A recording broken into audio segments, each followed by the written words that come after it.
Well, okay, then let's go to, as you said, October 8th, or, let's say mid-October, late October.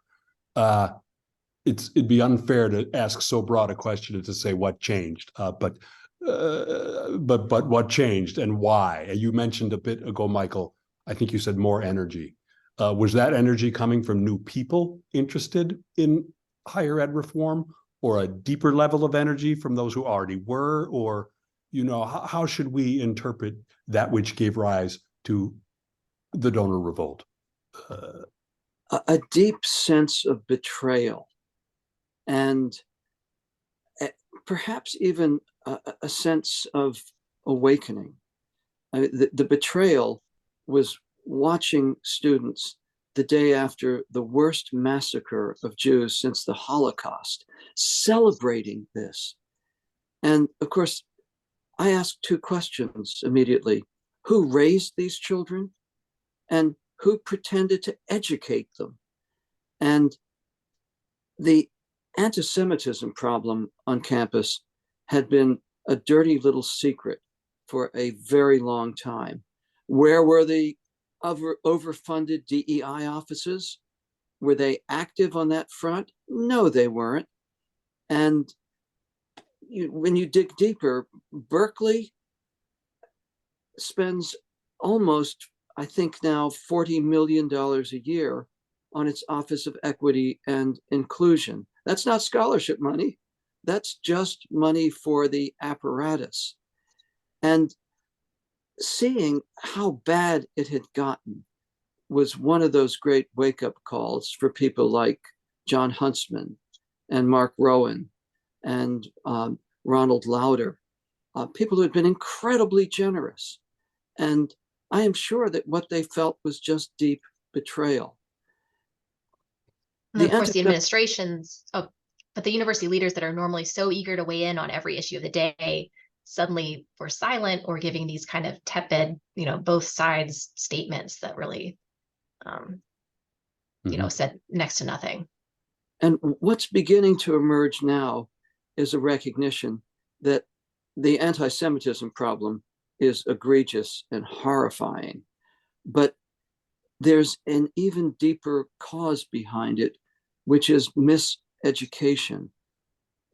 Where was the intellectual diversity on these campuses to have the voices, the senior dignified faculty saying, wait a second, this is not the way rational people think? Where were the courses, the outside speakers that would have broken into this canard of intersectionality that would have the most ludicrous thing of all, gay students advocating for a group that would throw them off of the roofs in a heartbeat? This muddled thinking is a reflection of something much deeper that's been going on for a very, very long time.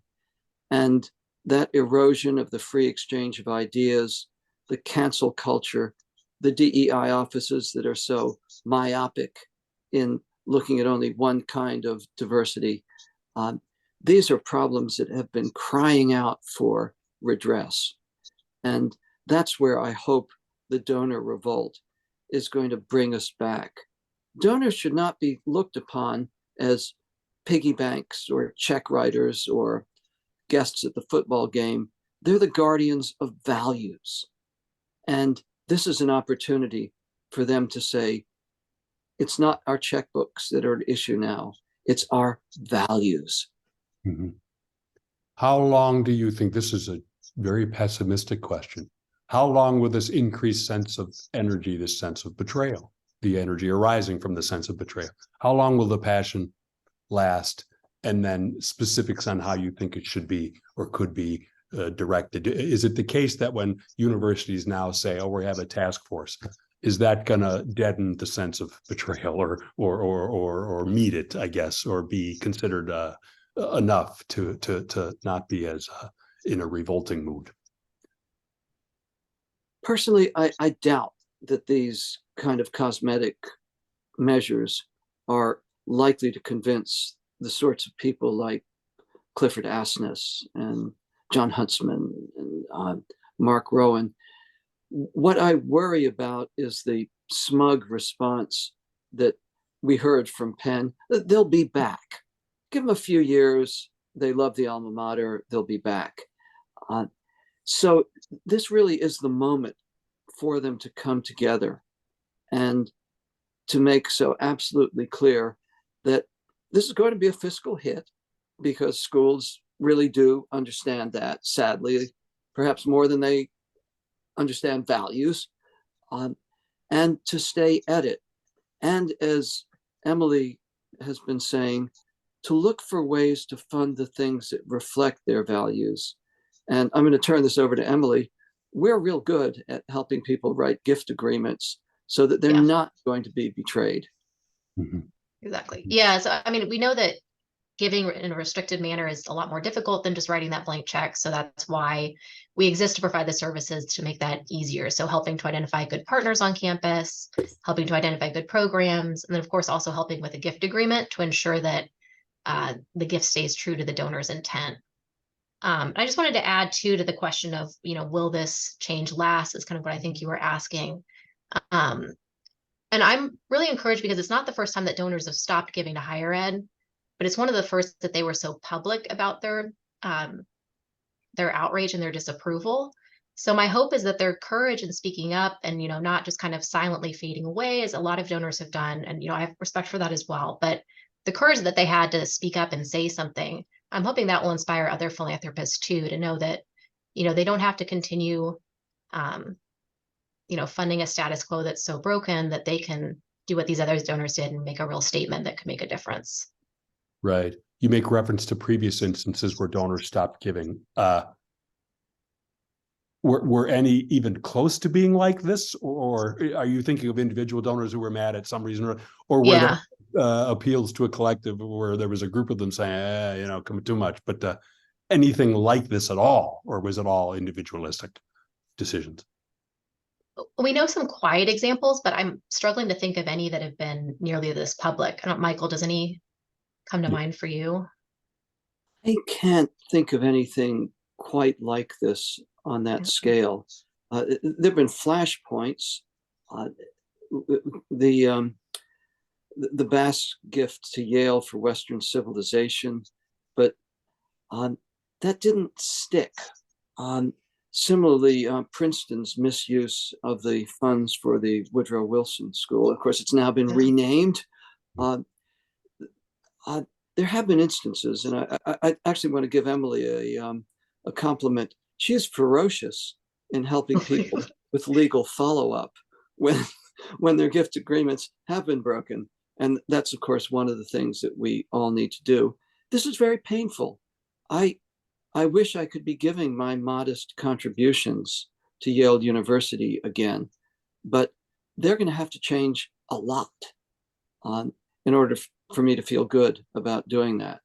Mm-hmm. And I'm not in the category of people like Huntsman and Rowan, but I think also when you've got thousands of alums, even modest donors who are saying no, that registers in US News and World Report ratings.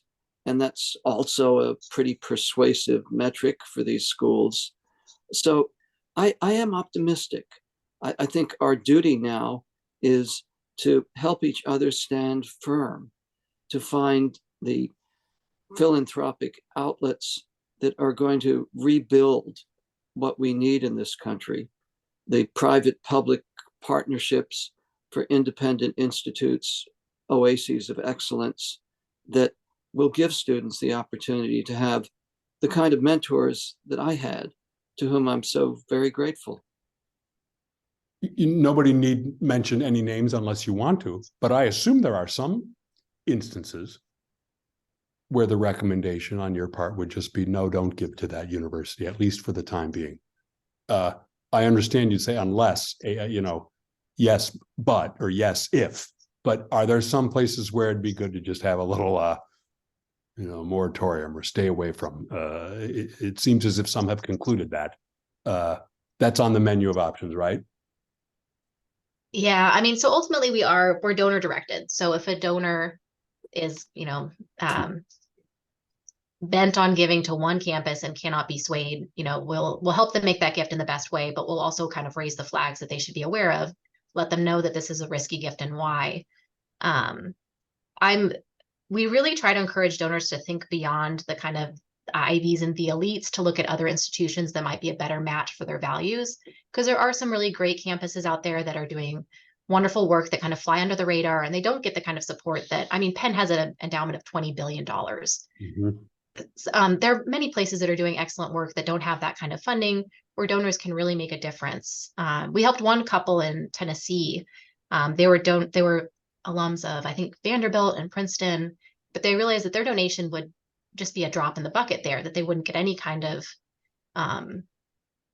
say on how it was directed, and it really wouldn't get the kind of recognition that they were hoping for. So they looked at a local university, and now they've created the first endowed lecture series.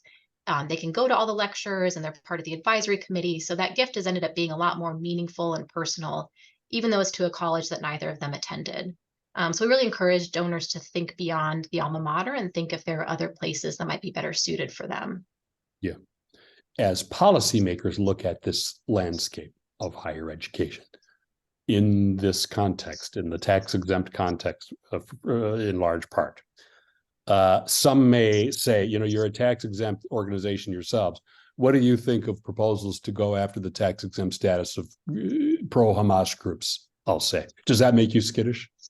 And then the other one would be endowments. A policy maker might be more likely to consider, not more receptive to considering, taxation of higher education endowments. Does that make you skittish? Or what would be your advice and guidance to them? Well, Emily, why don't I start with the first one and you take the second one? Hamas is an organization that is listed by the U.S. Department of State as a terrorist group. Nobody has yet done the investigation that needs to be done, as far as I can tell, of the money trail of Hamas to SJP, Students for Justice in Palestine. That needs to be done. And certainly, as it recently happened at Arizona State University, when you've got students throwing rocks at a library window because a Hillel group is meeting therein, then there needs to be tough discipline. I was appalled when we wrote to University of Virginia, to the president, and called for the punishment of a group of pro-Palestine demonstrators that had disrupted a Hillel event called, ironically, Building Bridges. Yeah. That we got back a very evasive answer. I'm not a bloodthirsty man, but students are properly suspended or expelled for academic dishonesty. How much more so have they offended against the university when they disrupt, sometimes by things that are just the side of violent? And as far as we can tell, are told to go sit in the corner for half an hour. That's not okay. The campus needs to know that these are egregious offenses. I watched that video of a student wearing a kippah, wearing a yarmulke at Harvard, being hemmed in by demonstrators. And my question is, where is the president? This is something that is just this side of violence. He wasn't struck, but what kind of behavior is that on campus?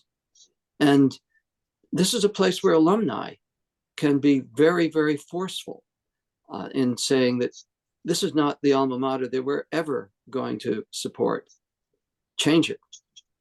Mm-hmm. How about endowments? Yeah. I'm not a policy, even though I'm in DC, not a policy wonk, but I'm sympathetic to the argument. It's hard for me to understand why a university needs an endowment of that size. 20 billion to me, I'm not sure that what Penn needs that amount for. And of course, Harvard's, I think, above 40 billion at this point. So, I'm sympathetic to some of those policy reform ideas.